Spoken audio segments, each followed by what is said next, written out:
and welcome to the second video of our series, Awakening. The yoga pose we will discover today together is the Camel Pose. Bump up your energy by bending back into Camel Pose. Step 1. Kneel on your mattress with your knees hip-width and thighs perpendicular to the floor. Rotate your thighs inward slightly, narrow your hip points, and firm but not harden your buttocks. Imagine that you're drawing your sitting bones up into your torso. Keep your outer hips as soft as possible. Press your shin and the top of your feet firmly into your mattress. Step 2. Rest your hands on the back of your pelvis, bases of the palms on the tops of your buttocks, finger pointing downs. Use your hands to spread the back pelvis and lengthen it down through your tailbone. Then, lightly firm the tail forwards towards the pubis. Make sure, though, that your front groins don't puff forward. To prevent this, press your front thighs back, countering the forward action of your tail. Inhale and lift your heart by pressing your shoulder blades against your back ribs. Step 3. Now, lean back against the firmness of the tailbone and shoulder blades. For the time being, keep your head up, chin near the sternum, and your hands on the pelvis.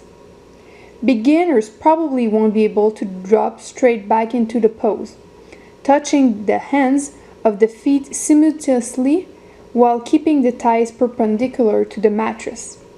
If you need to, tilt your thighs back a little from the perpendicular and minimally twist to one side to get one end on the same side foot. Then press your thighs back into perpendicular. Turn your torso back to neutral and touch the second hand to its foot. If you're not able to touch your feet without compressing your lower back, turn your toes under and elevate your heels. Step 4.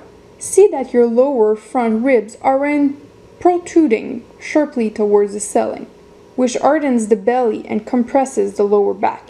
Release the front ribs and lift the front of the pelvis up towards the ribs. Then, lift the lower back ribs away from the pelvis to keep the lower spine as long as possible. Press your palms firmly against the sole or heels, with the base of your palms on the heels and the finger pointing towards the toes. Turn your arms outwardly so the elbow creases face forward without squeezing the shoulder blades together. You can keep your neck in relatively neutral position, neither flexed nor extended, or drop your head back. But be careful not to strain your neck and harden your throat. Overall, again, there's many benefits to this posture.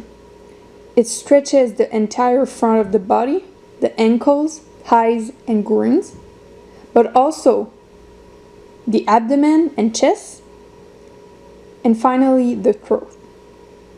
It stretches the deep hip flexor too.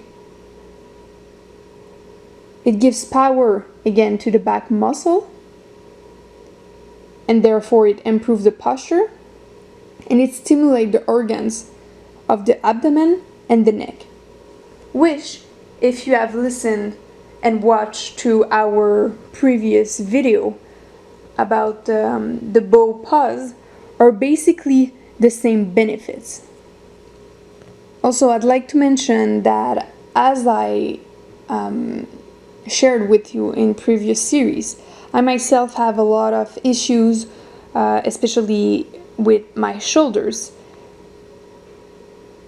that yes, were initialized by my training in combat sport, but also it just gotten worse by my office work.